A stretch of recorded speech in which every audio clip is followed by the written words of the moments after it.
Donc c'est un milieu assez mélangé et pourtant qui partage quelque chose que l'on peut véritablement identifier en termes de culture administrative. Beaucoup d'ailleurs se réclamant d'une formation pour les uns juridiques et pour les autres financières. Donc en réalité, à l'intérieur de cette culture, on peut pratiquement en discerner au moins deux principales. Ensuite, il y a un milieu qu'on peut considérer comme des cadres plus pédagogiques, qui en général sont des anciens professeurs qui ont fait leur carrière dans le premier degré ou dans le second degré, qui ensuite ont passé des concours.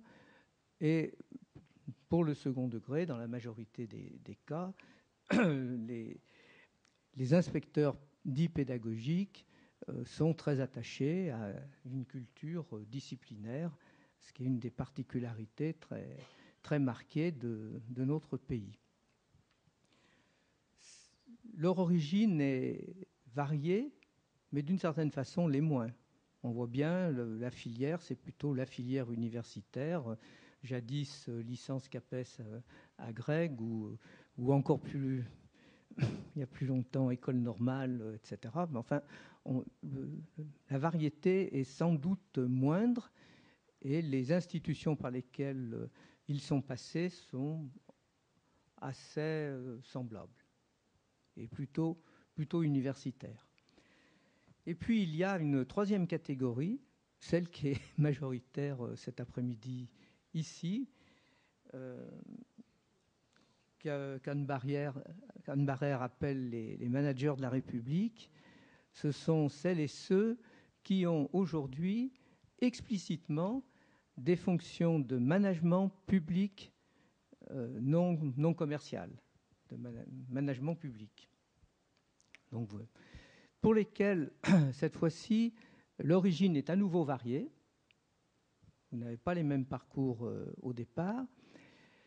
Et vous avez bifurqué pour des raisons diverses, avec souvent des chemins intéressants à observer et des modalités de formation que l'on connaît, dans lesquelles, on va dire, les ESR aujourd'hui, les N a joué un rôle direct ou indirect à travers les rectorats. Donc il y a ces trois cultures. Et ces trois cultures, c'est bien qu'elles existent, ça serait même très bien, mais l'inconvénient, vous le savez certainement aussi bien que moi, ces trois cultures s'ignorent, se méconnaissent beaucoup et dans certains cas même se méprisent. Et il n'est pas facile, véritablement, quand on parle d'égale dignité, de travail en commun, de co-construction, il est facile de le dire, mais il est beaucoup plus difficile, en réalité, de le faire. Alors, évidemment, si on s'orientait vers quelque chose de nouveau, bien entendu, il faudrait qu'il y ait des formes de décloisonnement, mais les murs sont dans les têtes et les principales difficultés seront ou seraient dans l'évolution de cette culture. Comment passer de trois cultures professionnelles différentes et en partie antagonistes à une culture professionnelle nouvelle qui, en même temps, permettrait d'exercer des missions différentes qu'on identifierait bien et qu'on n'exercerait pas nécessairement ad vitam aeternam, mais pour une durée limitée et choisie. Il y aurait une crainte, c'est que dans cette tentative, si elle échouait, que l'on puisse aller vers une sorte de renforcement des cloisonnements déjà existants. Chaque fois qu'on a essayé de rapprocher des institutions, on s'aperçoit que c'est une entreprise de très très longue haleine. Pour ma part, j'ai eu à créer l'Institut universitaire de formation des maîtres de Lyon, où il fallait rapprocher les écoles normales d'instituteurs, les NNA, le CPR et les universités. On espérait faire ça en quelques années, et 15 ans après, les cultures ancienne était toujours présente au quotidien. Donc c'est un défi. Je trouve qu'il y a un enjeu intéressant qui, à mes yeux, pour répondre à la question que vous posez, à mes yeux, ça mérite de l'envisager, mais en même temps, en étant conscient que la difficulté n'est pas que d'ordre réglementaire et administratif, il y a une difficulté culturelle qui est conséquente. Alors, je termine sur des problèmes que ça ne manquerait pas ou que ça ne manquera pas de poser, évidemment. Aujourd'hui, Ghislaine le rappelait, il y a un stock, entre guillemets, de 20 000 personnes, mais quand il y a un stock, il y a des flux aussi. Donc, ça veut dire qu'à terme, il faudra faire évoluer les flux, il faudra faire évoluer le stock en procédant à des recrutements nouveaux. Et donc, la première question qui se posera ou qui se poserait dans le futur concernerait de nouvelles modalités de recrutement de ces cadres nouveaux exerçant un métier différent des métiers qui ont été exercés jusque-là. Peut-être aussi faudrait-il réfléchir aux modalités de formation. Vous savez très bien qu'il est déjà difficile d'assurer la formation à un seul de ces métiers. Et là, d'une certaine façon, il faudrait former potentiellement à un ensemble beaucoup plus vaste. Donc autant dire qu'on formera moins profondément et de façon beaucoup plus élargie. Sans doute pourrait-on imaginer quelque chose qui serait du style une majeure et deux mineures, de façon que les trois cultures que j'évoquais, qui correspondent en réalité à des métiers différents pour l'instant, que ces trois cultures continuent à être préparées. Voilà.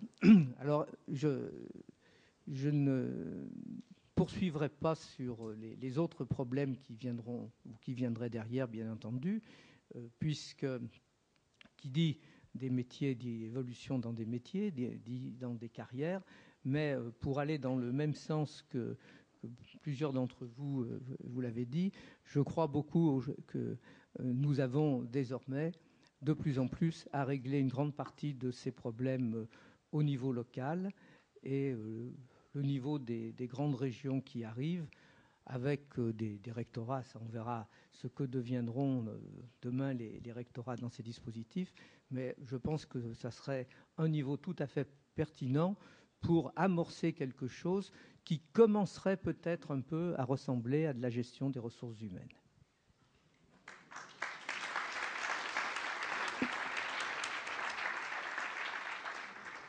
Merci Alain Bouvier. Ma question va être très simple. Est-ce que donc vous semblez sous-entendre que la solution, si on veut marcher vers ce corps unique, c'est de travailler par le recrutement, donc par les entrants, plus que par les personnes qui sont par les deux, c'est-à-dire par les deux en même temps. Comme Ghislaine le faisait remarquer, on ne va pas du jour au lendemain plonger les 20 000 personnes, quel que soit leur statut actuel, dans un nouveau dispositif. Donc une partie de ces personnes vont être dans le mouvement, dans un mouvement nouveau, dans quelque chose de nouveau. Mais en même temps, il faudra bien, dès le départ, commencer.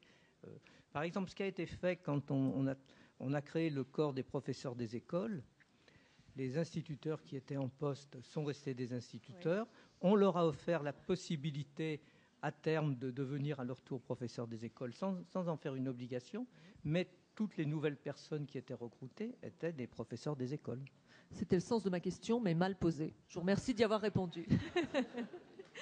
Bien, mesdames et messieurs, je crois qu'il serait intéressant que vous preniez la parole, ce qui ne nous empêchera pas de relancer pour que nos intervenants puissent continuer à s'exprimer, aller un peu plus loin dans les propos qu'ils ont eu la gentillesse d'accepter de résumer, ce qui n'était pas simple, je le conçois. Donc, qui poserait la première question, je crois, au deuxième rang ? Alors, vous pouvez l'adresser à une personne en particulier. Pour la première question, on va procéder une seule question, et puis après, on prendra 2 ou 3 questions, et puis les intervenants qui le souhaitent y répondront. Monsieur. C'est une question pour Alain Bouvier. Monsieur le recteur, effectivement, 20 000 personnes. Si on ne veut pas forcer le changement, est-ce qu'on n'a pas intérêt, effectivement, pour l'électrochoc, effectivement, un grand corps unique, demain, 20 000 personnes qui sont forcées de bouger ? comment faire avancer l'éducation nationale en la forçant. Qu'en pensez-vous, Monsieur Bouvier? Il me semble que si on procédait de cette façon, ça veut dire qu'on procéderait d'une façon purement administrative et bureaucratique. Bon, ça ne modifiera rien. Il y aura des changements d'apparence, on ne sera pas ce que l'on change. En gros, on aura tout changé, on n'aura rien changé. Voilà, c'est à peu près ça, quoi. Ça serait une fausse solution. Mais est-ce qu'on n'aura pas donné le là pour qu'ensuite on change en marchant? Simplement, l'impulsion serait donnée. Il y a quand même des exemples dans l'éducation nationale de choses qui ont été décrétées et puis qui ensuite se sont mises en place sur le terrain, non? Oui, je suis en train de réfléchir.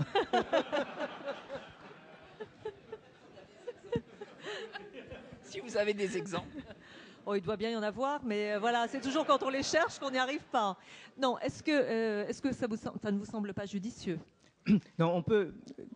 Dans votre idée, je crois ce que vous voulez dire, c'est qu'il faut mettre un message fort. Il faut donner le sens de l'évolution.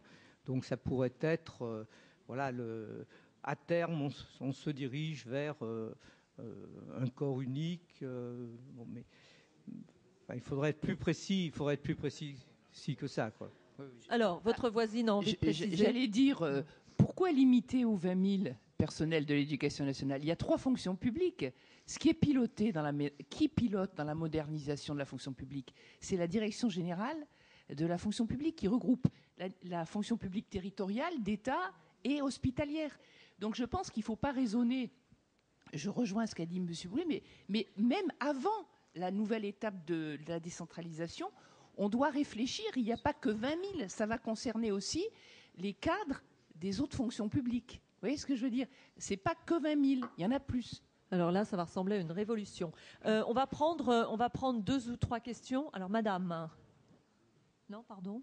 Monsieur, excusez-moi. Oui, Jean-Jacques Romero, je suis l'ancien secrétaire général du SNPDEN, celui notamment qui a signé le protocole d'accord avec le ministre, à l'époque Jacques Lang, mais justement, je vais évoquer, ça s'était préparé bien avant, vous imaginez. La question de la mobilité a été une des premières questions que nous nous sommes posées, pas seulement mobilité actuelle, c'est-à-dire le fait de passer de principal adjoint à proviseur adjoint, enfin toutes les fonctions du corps de personnel de direction. Mais cette mobilité, elle a été, dès le départ, dans notre réflexion, au-delà du corps des personnels de direction, qui n'existait pas encore dans cette discussion. J'aurais un exemple. Alors cette fois-ci, lorsque le protocole d'accord a été signé, je me suis souvent trouvé sous l'œil des médias ou devant leur micro, et je développais cet argument lorsque un certain nombre de forces syndicales d'enseignants évoquaient le fait qu'il fallait être pédagogue pour être personnel de direction, sous-entendu, n'étaient pédagogues que les enseignants. Je me suis trouvé à dire à plusieurs reprises qu'il y avait d'autres personnes, d'autres fonctions qui étaient des pédagogues. Il fallait donc ouvrir cette possibilité au personnel de direction pour ces personnes. Et puis la question connexe que je posais, c'est est-ce que tous les enseignants sont des pédagogues? Ce qui m'amenait pas à avoir les meilleurs contacts avec nos partenaires syndicaux.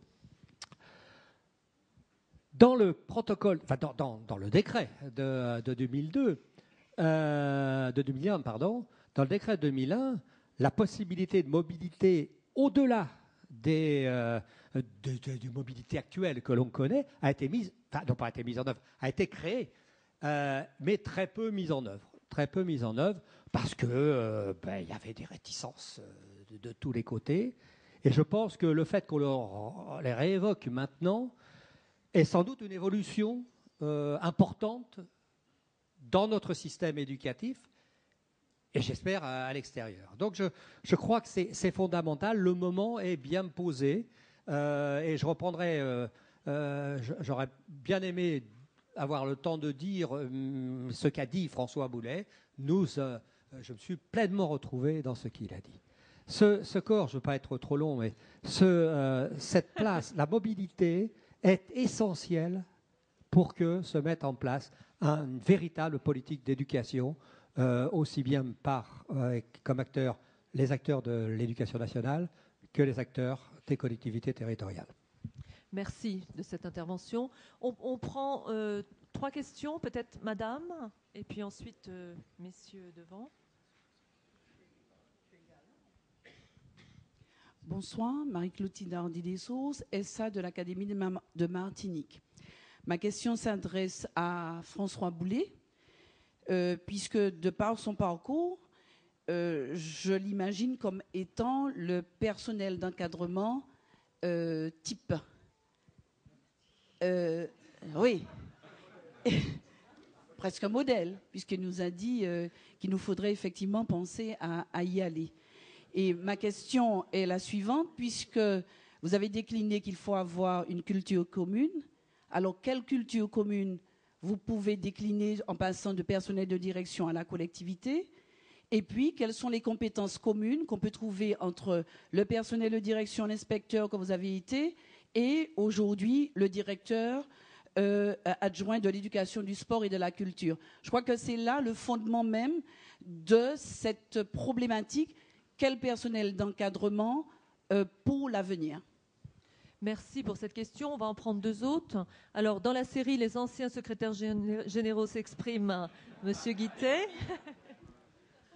Non, simplement, moi aussi, je me suis retrouvé dans ce que disait François Boulet, mais je ne suis... En plus, il y a communion je ne me suis pas, pensée. Je ne suis pas surpris, parce qu'on a signé, c'est vrai, en 2000, on a signé aussi en 2007. Gisèle Matrin, j'étais à l'époque directrice de l'encadrement, et on mettait en avant beaucoup le rôle de l'État, mais assez peu celui, même si on a fait avancer les choses, assez peu celui des collectivités territoriales. Et il me souvient d'ailleurs qu'en 2007, on a fait ajouter déjà les conventions tripartites. On était déjà sur cette base-là, et c'est bien dans cet accord avec De Robien à l'époque et notre syndicat et d'autres, mais essentiellement notre syndicat sur cette question-là, qu'on a pu avancer. Mais je crois que c'est important, on ne peut pas se dire aujourd'hui il y a des cultures l'une à côté de l'autre, une culture administrative, une culture pédagogique et une culture... Je pense qu'aujourd'hui, la culture d'un cadre de l'éducation, et ça touche les 20 000, ça ne touche pas d'autres personnes, ça touche les 20 000 qui sont les cadres de l'éducation d'ASEN, IAIPR, personnel de direction et peut-être les cadres liés à l'éducation des collectivités territoriales, mais je crois que ces cadres doivent avoir une culture commune aujourd'hui, parce que sinon ils ne peuvent pas comprendre les évolutions du système. Donc je pense qu'il faut aller vers ce corps unique d'encadrement pour cette raison-là, immédiatement, c'est-à-dire se le fixer comme perspective. Après, bien évidemment, on sait que c'est compliqué, mais il faut aller vers cette perspective. Je pense qu'on ne peut plus tergiverser sur cette question-là aujourd'hui. Depuis 2000, on parle de ça. Depuis 2000, oui, on parle de cette question-là. Et je pense qu'on dit oui, l'éducation, c'est dur à faire avancer, c'est compliqué. Mais à force de dire ça, on n'avance pas. Et je crois qu'il faut, à des moments donnés, prendre des positions fortes, c'est-à-dire se dire on va aller vers ce corps unique d'encadrement pour avoir justement cette culture commune qui est une culture d'État, de collectivité territoriale, de management, de relations publiques et pédagogique. Merci. Je ne vois pas bien où était la question, mais merci beaucoup de l'intervention. Est-ce qu'on prend une ou 2 autres questions? Madame, c'est bien, il y a peu de dames dans la salle, mais elles s'expriment. Elles sont les premières à s'exprimer. Bravo. Madame. Bonjour. Catherine Saul, secrétaire académique dans l'Académie de Limoges. Au travers de tout ce que vous nous exprimez, on entend, et il nous semble percevoir 2 approches finalement. À la lecture du passé, pouvons-nous effectivement considérer qu'on peut avancer sur cette notion de corps unique par rapport à ce qui s'est passé préalablement? Mais en même temps, on voit bien que de toute façon, de très grandes réformes sont engagées. Vous l'avez très bien expliqué, monsieur Boulet, sur la décentralisation, la déconcentration, et on ne va pas tellement avoir le temps de prendre tout ce temps-là qu'il a fallu les années passées. Par rapport à la question de la gestion de la mobilité, il y a peut-être une question qu'il nous faut nous poser par rapport à cela. De très grandes entreprises, je pense à la Poste par exemple, ou à d'autres très grandes entreprises, gèrent la question de la mobilité en se tournant de façon très ostensible vers l'éducation nationale, entre autres, par exemple, pour replacer effectivement une partie de leur personnel. Bien. Et en fait, juste, il y a peut-être une chose qu'ils ont mis en place, c'est la gestion prévisionnelle des emplois.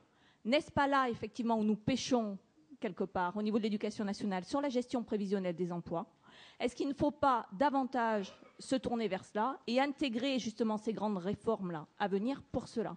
Parce que nous, quand nous sommes effectivement, et on pourrait appliquer la même chose du côté des collectivités territoriales, parce qu'on se rend compte sur certaines collectivités territoriales de ce que nous a expliqué M. Boulet tout à l'heure, c'est-à-dire effectivement de cette méconnaissance, et qui peut se comprendre, de la part de personnels qui sont eux-mêmes issus de la territoriale et qui ont évolué en fonction des compétences nouvelles de ces collectivités territoriales vers des missions où ils sont en dialogue avec les établissements scolaires. Donc, est-ce que vous, de votre côté, au niveau des collectivités territoriales, M. Boulet, par exemple, il est envisagé notamment, également, ça nous concerne peut-être moins, mais une formation, une reventilation, une dynamique pour faire en sorte que, effectivement, on parlait de culture tout à l'heure, on arrive à avoir face à soi des interlocuteurs un peu plus connaisseurs, on va dire, hein, du fonctionnement de nos établissements. Ça nous aiderait. Merci pour cette question. On en prend une troisième, et puis, alors, tout au fond, peut-être ?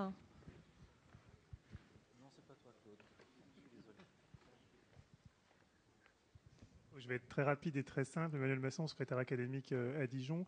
Qu'en est-il dans toutes les vagues de modernisation de l'action publique qu'on a connues? Je crois qu'il était prévu à un moment donné une diminution assez drastique du nombre de types d'emplois dans la fonction publique et qui donc forcément impacterait les professions d'encadrement. Qu'a-t-on fait de son beau rapport? Bien, merci pour cette question brève et efficace. Alors, on va répondre dans l'ordre. La question qui vous était posée à vous, la première. Alors, je vais quand même vous faire une confidence. Vous disiez un chef d'établissement parfait et tout. 10 ans depuis qu'il a quitté le métier de chef d'établissement, il fait encore des cauchemars de chef d'établissement. J'ai fini il y a 6 mois. J'ai changé de cauchemar. Voilà. Donc, en tant que chef d'établissement parfait, vous répondez? Je n'étais pas un chef d'établissement parfait, très loin de là. Très loin de là. Donc, sur les compétences d'encadrement, je pense qu'il y a 2 dimensions dans les compétences d'encadrement, et c'est peut-être ce qui va nous permettre de dépasser un peu les clivages que nous avons tous notés dans les métiers actuels. Il y a d'une part une compétence métier forte qui est assise sur la connaissance d'un secteur. On est spécialistes dans cette salle, nous sommes tous spécialistes de l'éducation. Il y a des gens qui sont spécialistes de la culture et des bâtiments et je travaille avec eux. Et bien entendu, je ne travaille pas de la même façon avec le directeur de l'éducation qu'avec le directeur des constructions. Parce que quand il me dit le toit va tomber, je ne lui dis pas non. Je dis oh là là, si le toit tombe, fais quelque chose. Donc il y a une compétence métier et vous soulignez, vous je crois madame, vous soulignez que parfois elle manque dans les collectivités territoriales chez vos interlocuteurs. Il y a à côté de cela, et c'est pour ça que j'ai appelé j'appelle encore l'encadrement de l'éducation nationale à venir renforcer les équipes des collectivités qui ont besoin de cette compétence métier. À côté de cela, il y a un ensemble de compétences managériales au sens large qui peuvent être partagées et qu'apprennent précisément, notamment les administrateurs territoriaux à l'INET ou les administrateurs civils à l'ENA, qui sont des compétences que les personnels de l'éducation nationale n'ont souvent pas acquises en formation initiale, parce que la plupart d'entre nous avons été profs et on ne s'est quand même pas beaucoup occupé de management à l'époque. Et puis qu'ensuite, on acquiert, soit par des formations, soit un peu sur le tas aussi en découvrant nos différents métiers. Je pense qu'effectivement, le profil du cadre doit être assis sur ces 2 piliers. Et autant un cadre généraliste, il y a un moment où ils deviennent tellement généralistes qu'on ne sait pas de quoi ils parlent, et autant un spécialiste du métier qui ne peut pas prendre en compte les nécessités que j'ai soulignées d'avoir à la fois, parce que je crois que c'est vraiment de cela qu'on a besoin, Voilà, si je devais résumer exactement pour vous répondre, madame, ce dont on a exactement besoin. Je l'avais écrit, je n'ai pas eu le temps de le dire parce que, sous cette forme-là, parce que je n'ai pas lu mon texte. On a besoin d'un discours technique inattaquable, c'est-à-dire de compétences métiers. Nous savons de quoi nous parlons. Quand on nous explique qu'on peut mélanger, quand on vous explique, parce que la DGH est un peu tendue, que vous pouvez bien regrouper tel ou tel enseignement, vous savez bien que de temps en temps vous dites oui, de temps en temps vous dites ça c'est n'importe quoi. Et ça c'est un discours, une compétence technique. Et à côté de ça, une compétence générale d'encadrement, c'est-à-dire d'organisation des équipes, d'animation des équipes, de planification du travail, et également, c'est très important, et je reviens là-dessus, sans doute que mon passage à la collectivité m'a rendu particulièrement sensible sur ce sujet, de négociation, et de négociation sur le terrain. De négociation sur le terrain, c'est essentiel. Et donc, selon les métiers que nous exerçons, que vous exercez, eh bien, on développe plus ou moins l'une ou l'autre de ces capacités, mais on est toujours susceptible de combler ces manques. Je termine sur deux petits points de ma biographie personnelle tellement intéressante, et puis un point général. Quand j'étais stagiaire inspecteur d'académie, j'ai fait un stage, il y a des stages, vous savez, dans d'autres secteurs, j'ai fait un stage dans la fonction publique hospitalière. J'ai fait un stage auprès d'un directeur d'hôpital qui était chargé de DRH et qui pilotait le changement. Je peux vous dire que c'était très, très, très intéressant de voir à la fois les moyens qu'avait, parce qu'on parlait déjà d'autonomie d'établissement, les moyens qu'il avait pour traiter l'évolution de ses personnels, les moyens internes à l'hôpital, que n'ont pas les EPLE, et les très fortes similitudes dans les résistances au changement. Il y a donc bien à la fois une situation propre qui est celle du directeur d'hôpital qui dispose de moyens de RH que n'a pas le proviseur, et il y a ensuite le proviseur ou l'inspecteur d'académie ou qui on veut, et il y a ensuite une attention au phénomène humain, à l'acteur et le système qui se joue pour la résistance au changement, quels sont les jeux de rôle, qui on met en avant, comment on contourne, qui était presque exactement superposable. Et le mémoire que j'ai fait et que j'ai rendu à l'ESN, ça portait là-dessus.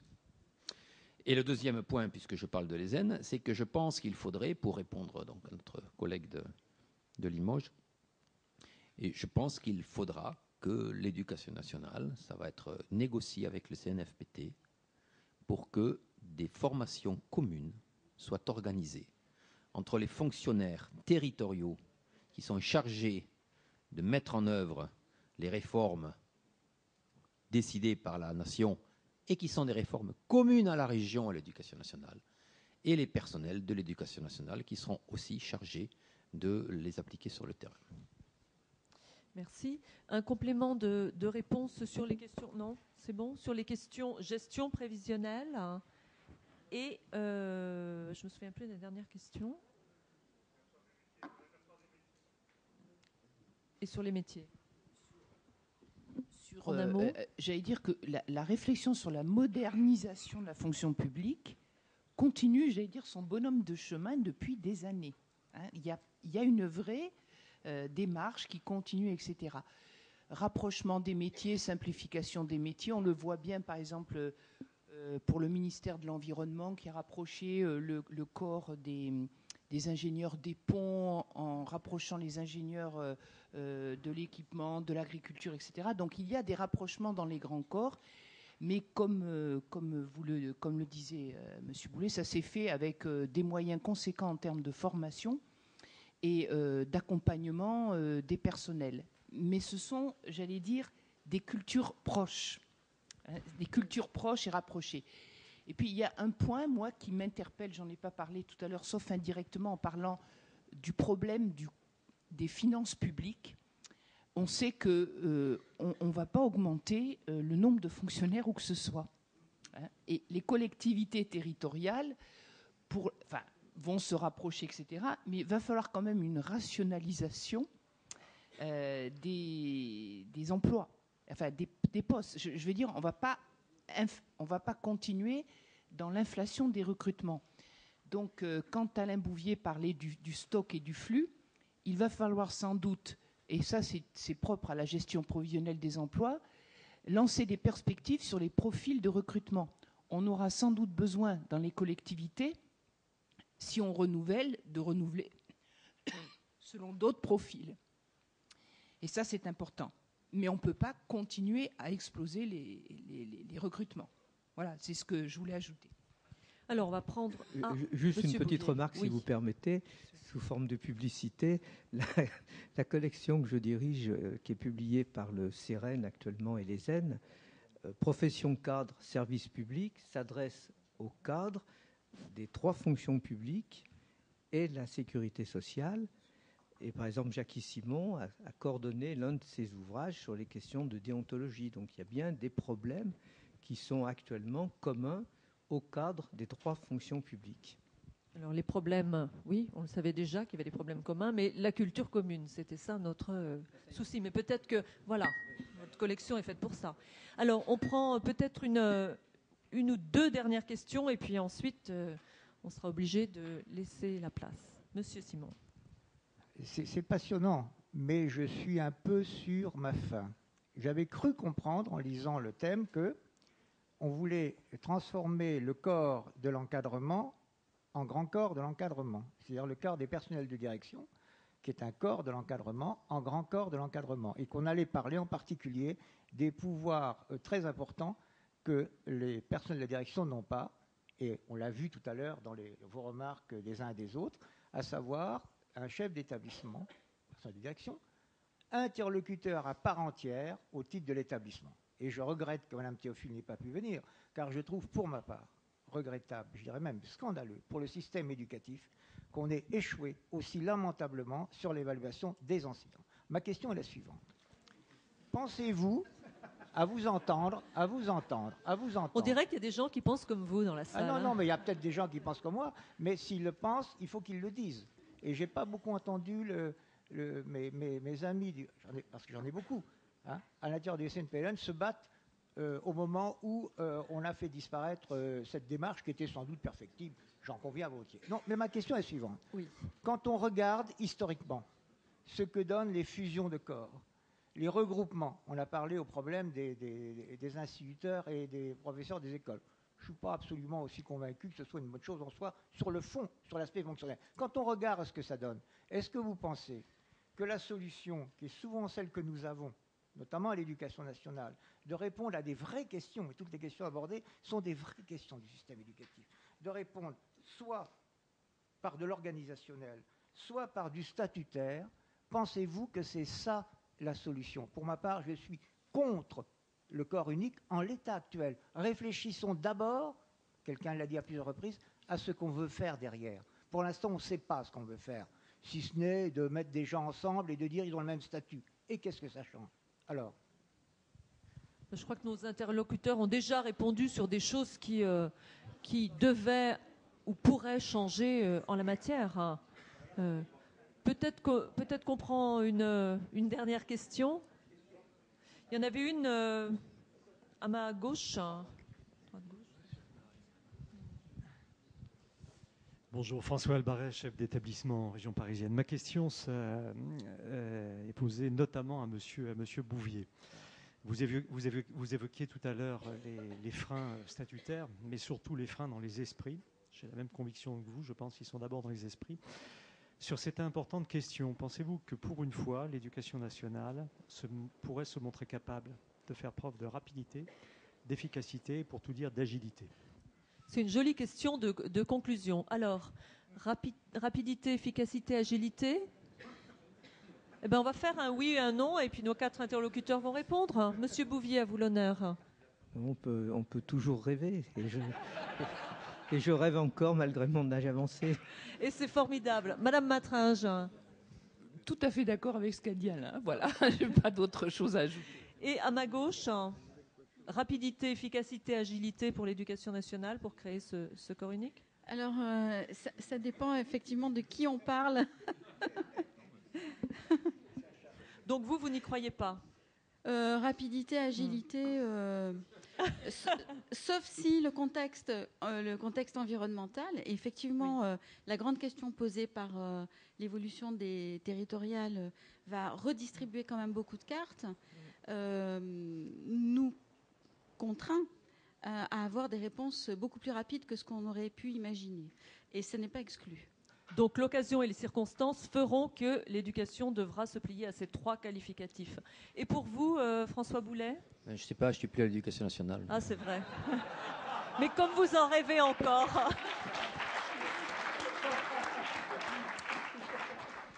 Bien, écoutez, merci beaucoup à vous 4. Merci d'avoir été présents et de vous être pliés à toutes ces questions. Et puis je vous donne rendez-vous pour la table ronde suivante tout à l'heure.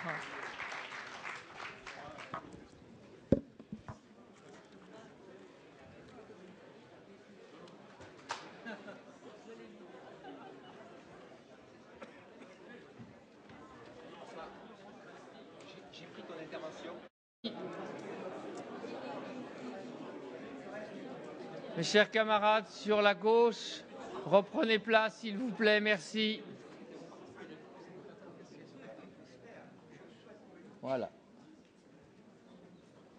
On redémarre donc avec la deuxième table ronde. La parole à Marilyn Baumard. Merci. Bien, mesdames, messieurs, je ne vais pas vous saluer, mais je vais faire un appel général pour retrouver notre invité manquant qui n'était pas loin tout à l'heure. Il est là, donc il va nous rejoindre. Bon, je ne réintroduis pas le sujet, mais vous avez remarqué qu'on a changé de plateau avec la même question qui reste en suspens, qui n'est pas encore résolue, mais on arrivera bien à une conclusion tout au moins partielle tout à l'heure à la fin de cette table ronde. Alors, ce que je vous propose maintenant, pour changer un petit peu les points de vue, c'est de commencer par le regard de 2 sociologues. Alors, on va d'abord donner la parole dans un premier temps à Hélène Buisson-Fenet et puis dans un second temps à Nathalie Mons, qui toutes 2 nous donneront un regard sur cette question qu'on a tout à l'heure essayé d'aborder par des regards qui n'étaient pas exclusivement sociologique. Donc je vous donne la parole, Hélène Buisson-Fenet, sur ce sujet. Je vous remercie. Bonjour à tous. Alors, j'imagine que je ne suis pas immédiatement, enjointe à donner quelques éléments de ma trajectoire. Ah non, mais c'est avec plaisir que nous les entendrons. Et en tout cas, pourquoi ce sujet vous intéresse ? Alors, ce sujet m'intéresse en tant que sociologue du travail et des groupes professionnels, à vrai dire, autour de l'action publique en particulier. Mes recherches portent sur l'action publique scolaire avant tout, mais plus largement sur l'action administrative, à travers la question du travail, en fait, et des groupes professionnels. J'ai commencé à travailler sur la figure de l'usager, la relation de service dans l'administration, scolaire en particulier, puis sur le décryptage de l'activité des professionnels et de leur rapport à l'État. Hein. C'est aussi ça qui m'intéresse, notamment en comparaison. Et du coup, je suis actuellement sur des travaux qui visent à élargir la focale sur les nouvelles pratiques de gestion, notamment ce dont vous avez pu entendre parler en termes de RCBC, de nouveau management public, etc., et sur l'impact de ces nouvelles pratiques de gestion sur les corps et sur l'activité. Alors, quelques orientations de ma présentation. Je voudrais d'abord, puisque la sociologie l'enjoint, je voudrais d'abord essayer de prendre un peu de champ avec cette notion de culture d'encadrement dont on entend parler même en amont de la question du corps unique de cadre de l'éducation. Cette culture de l'encadrement, la première fois on peut la saisir dès les années... Début des années 90, je crois que c'est Georges Septour qui emploie l'expression, explicitement, pardon. Et si on voulait faire un petit peu un rappel sur ce qui concerne plus particulièrement les personnels de direction et les chefs d'établissement, cette culture-là, elle a connu 3 phases en fait. Une première phase qui a été une phase de segmentation par rapport au personnel enseignant, au statut enseignant. C'est le fameux statut de 88 qui a été, que vous avez sans doute connu. Un décret d'avril, je crois, qui précisait que les chefs d'établissement quittaient leur statut d'origine, le statut d'enseignant, pour accéder à un corps de 2e ou 1re catégorie pour ce qui concerne les agrégés. Et cette première phase, en fait, permettait au ministère d'ouvrir un concours désormais national, permettait au ministère de diminuer le poids du grade d'origine dans l'avancement de carrière, permettait au ministère d'introduire une bonification, à l'époque, indiciaire, qui était liée pour la première fois aux caractéristiques de l'établissement, le PLE dirigé. Donc, phase initiale de segmentation. Une deuxième phase de cette émergence de l'encadrement dans l'éducation nationale, qui était une phase intermédiaire de renforcement de ce qu'on a pu appeler le pilotage pédagogique, où on vous a doté d'un certain nombre d'outils de mesure, où on vous a équipé d'outils qu'on pouvait penser être des outils d'évaluation, notamment. Et c'est le statut de 2001 qui, en quelque sorte, est l'apogée de cette deuxième phase, lors duquel les deux catégories initiales de 88 ont fusionné à l'époque, avec la création de 3 classes. Hein. Vous connaissez ça, j'imagine, de près. Et à l'époque, on avait une véritable innovation dans la gestion administrative, au sens où, pour la première fois, on tentait d'articuler à la fois l'évaluation du chef d'établissement, sa mobilité et sa promotion. Et c'était une manière de muscler, je dirais, l'un des caractères de la fonction de cadre qu'on rencontrait dans d'autres ministères, et je pense notamment au ministère de l'Équipement, qui a été un ministère un peu avant-gardiste dans l'émergence, le développement, la promotion de ce type d'encadrement. Alors, au même moment, il y avait une modification du référentiel du métier d'inspecteur vers ce qu'on appelait être une mission d'évaluation collective ou d'évaluation organisationnelle. Hein. On détachait progressivement, en tout cas, on faisait, comment dire, on homogénéisait à des unités collectives la fonction d'inspection et d'évaluation.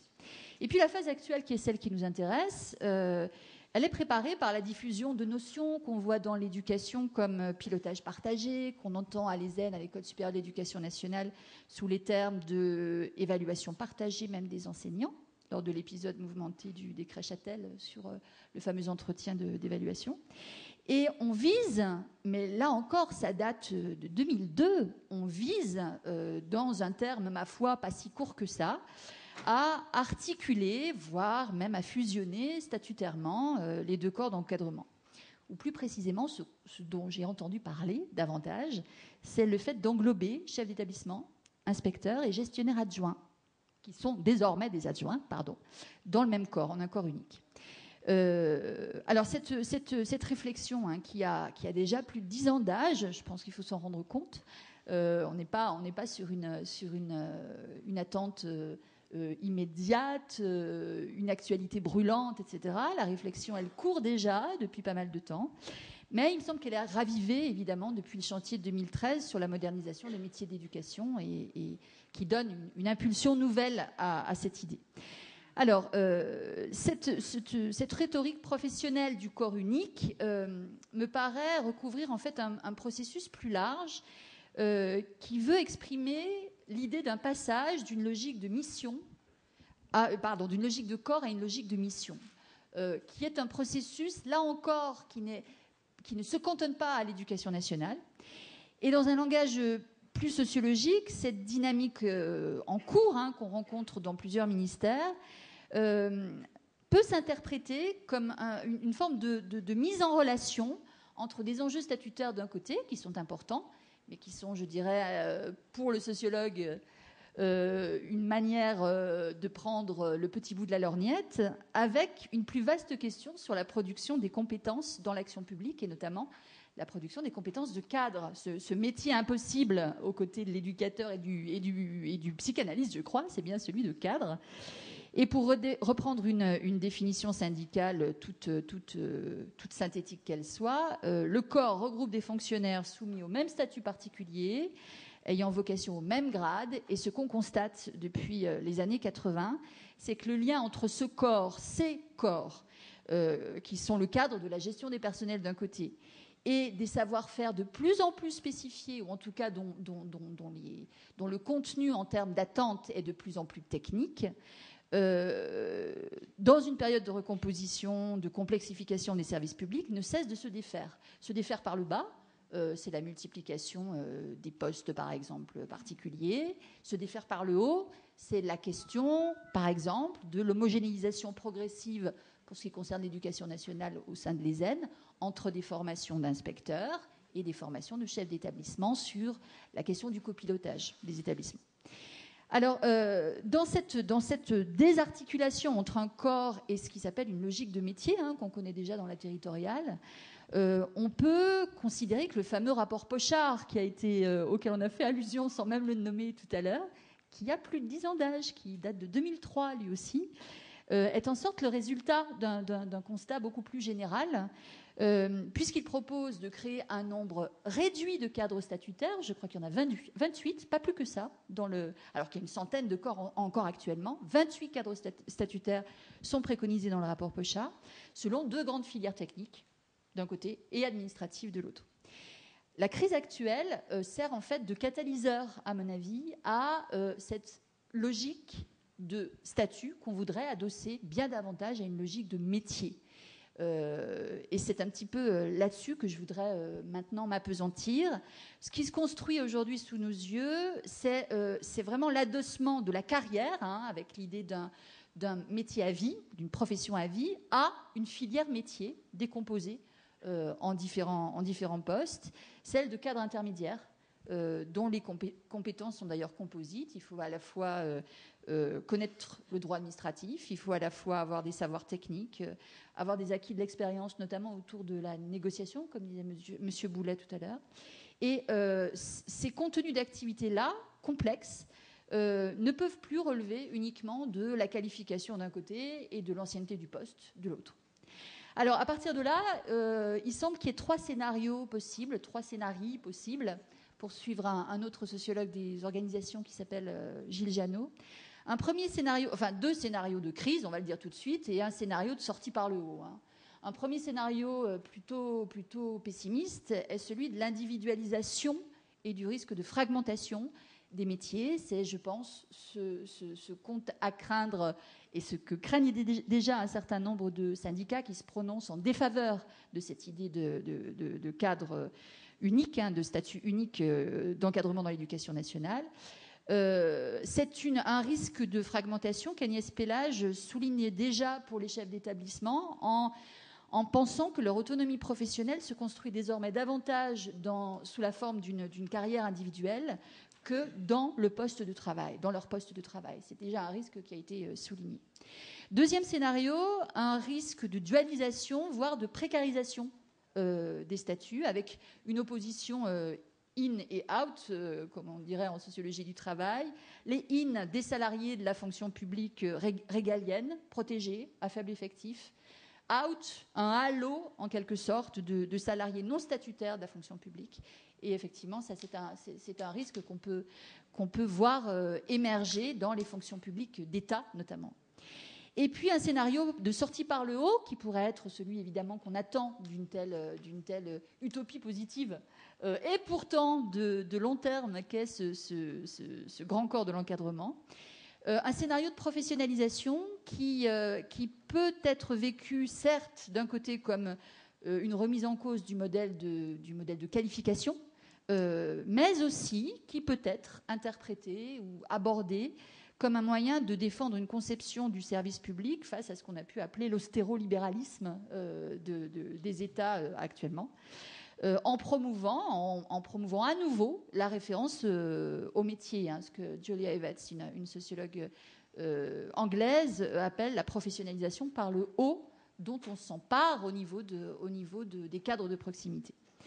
Alors, il faut bien voir que lorsqu'on a une vision un peu transversale de la fonction publique, en France comme ailleurs, et notamment comme en Europe, l'émergence de cette conception métier en lieu et peut-être place d'une conception carrière ou d'une conception statut fait partie des enjeux des réformes des États actuellement et de leur modernisation.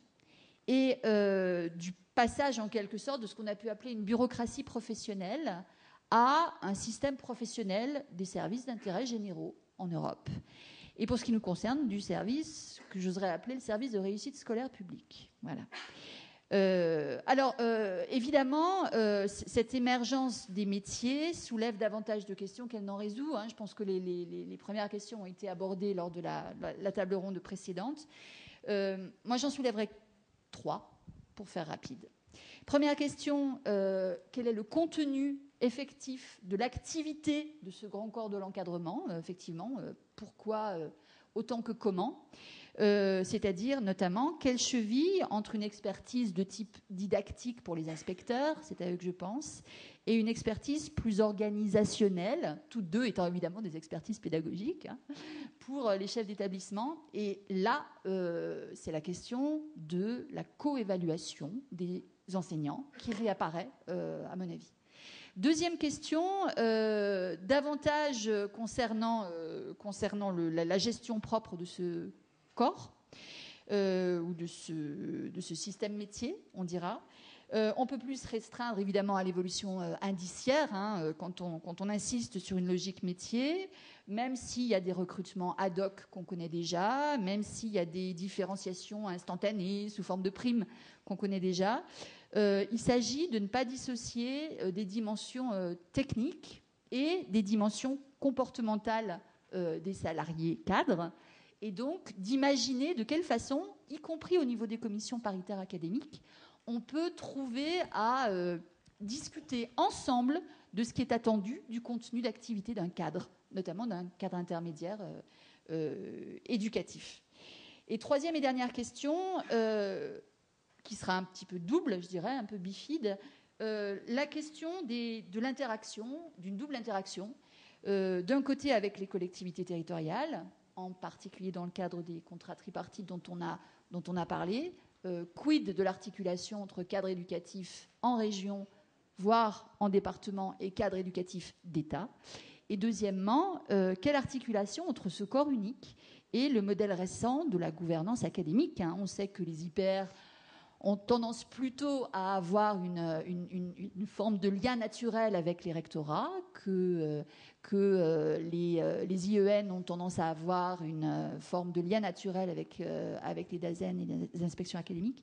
Qu'est-ce qu'il en est lorsque, dans un corps unique, on réagit à la logique métier? Bien, voilà, merci beaucoup. Oui, c'était parfait et passionnant. Je ne poserai pas de questions subsidiaires.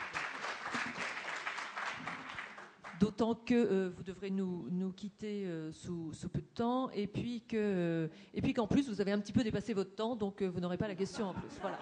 Donc on va enchaîner avec Nathalie Mons, voilà, que vous connaissez tous. Bonjour, ça marche. Et qui peut-être sera un petit peu plus resserré. Voilà. Quitte à revenir ensuite. Je vais redonner quelques minutes pour que la sociologie ne... Voilà, que la sociologie soit bien à sa place cet après-midi. Mais ensuite, j'imagine qu'il y aura des questions de la salle pour vous, donc on pourra revenir ensuite. Merci.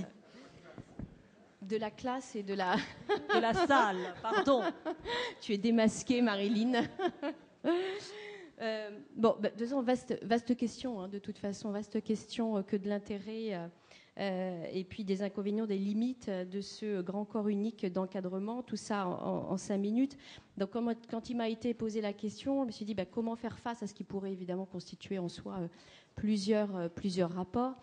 Et je crois que la solution, elle est à la fois en prenant un angle d'attaque, on ne peut pas parler de tout, et en même temps en essayant de voir sur quel domaine on peut avoir une légitimité. Et donc aujourd'hui, j'interviendrai non pas comme présidente du Conseil national d'évaluation du système scolaire, parce que nous n'avons pas encore travaillé à ce point, même s'il reste à voir évidemment, notamment dans le cadre d'un rapport sur l'attractivité des métiers, pour se poser la question, est-ce qu'un grand corps de ce type-là pourrait avoir un effet en termes d'attractivité des métiers, pour une interrogation. Donc je n'interviendrai pas comme présidente du CNESCO, mais là réellement comme à la fois chercheuse qui a travaillé donc notamment sur la mise en œuvre des politiques scolaires et qui a rencontré l'ensemble de ce cadre sur les terrains et qui les a donc vus travailler ensemble ou avoir certaines difficultés à travailler ensemble, ce qui pose bien la question des interactions entre aujourd'hui ce qui constitue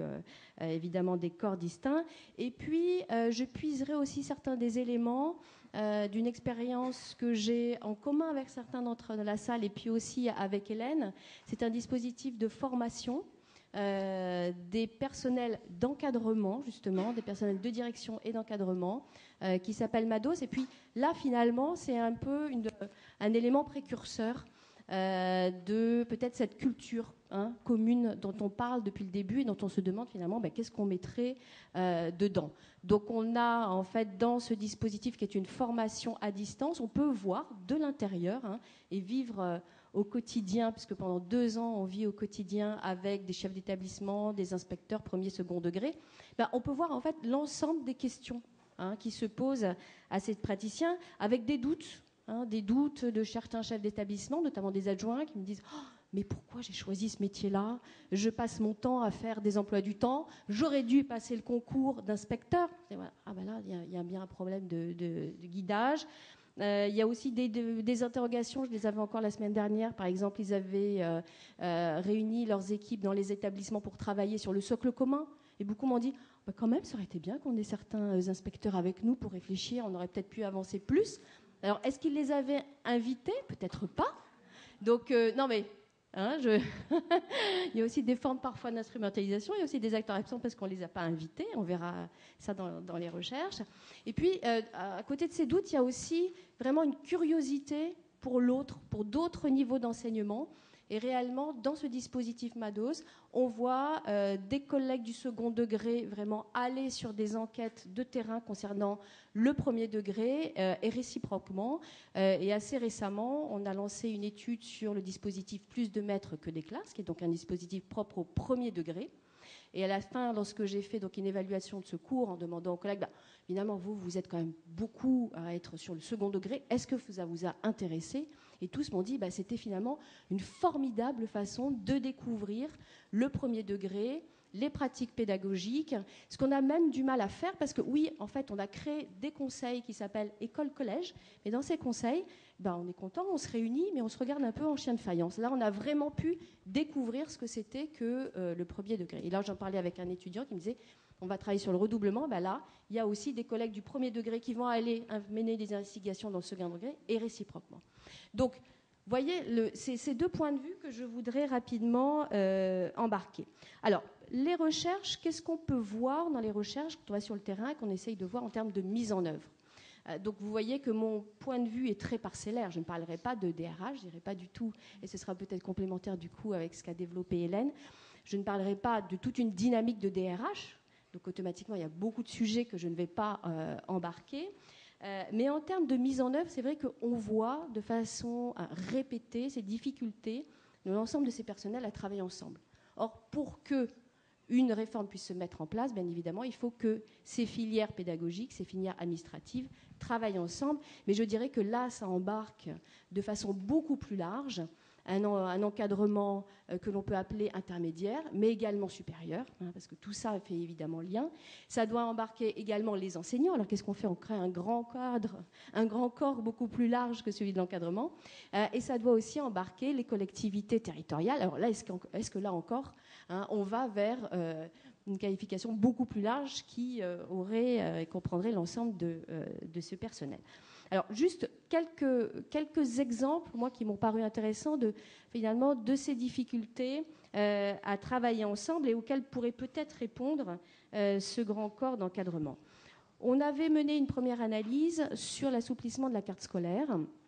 Et ce qui était intéressant, c'est que là, on n'a vu que des cadres qui étaient vraiment dans la filière, je dirais, administrative et des personnels de direction. Donc, ça posait la question de comment rendre un établissement attractif, c'est-à-dire on ne voyait pas de personnel qui sont liés au métier de l'inspection.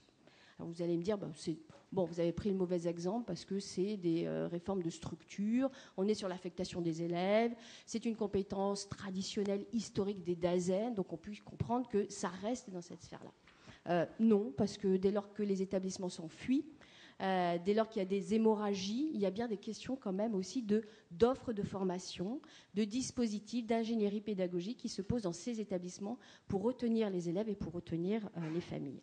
Plus étonnant, rapidement, dans une seconde enquête que nous avons menée sur l'accompagnement personnalisé en lycée, on a également rencontré à la fois des conversations, des dialogues entre ces différents corps qui fonctionnaient bien, évidemment, ça existe. Des chefs d'établissement, des IAIPR qui arrivent à fonctionner de façon harmonieuse avec toutes des équipes pour développer des dispositifs réellement innovants. Mais avec Hélène également, on a pu rencontrer dans ces recherches, avec l'ensemble des Madossiens associés à cette recherche, on a pu rencontrer aussi d'autres situations, avec des situations extrêmes. J'en choisirai 2 rapidement. Le cas où finalement, alors qu'il s'agit réellement d'une réforme pédagogique, nous n'avions pas d'association dans les établissements avec les IAIPR. En gros, ils étaient absents. Alors vous allez me dire, ils étaient absents. Pourquoi ils étaient absents ? Ils étaient absents parce que parfois, ils n'avaient pas été conviés. Et là se posent réellement aussi des problèmes de pouvoir, de répartition de compétences. En creusant, en menant toute une série d'interviews, on s'est rendu compte, et tant mieux, que ce type de dispositif pouvait aussi servir à légitimer un pilotage pédagogique. Et d'ailleurs, c'est souvent dans le cadre de cet accompagnement personnalisé que le conseil pédagogique a trouvé une vie qu'il n'avait pas trouvée jusque-là. Et donc, du coup, certains chefs d'établissement ont aussi fermé les portes par rapport à ces apports d'inspecteurs. Et dans l'autre sens, certains inspecteurs ne sont pas venus sur ce terrain parce que ça n'était pas un terrain disciplinaire. Et c'est très intéressant. Dans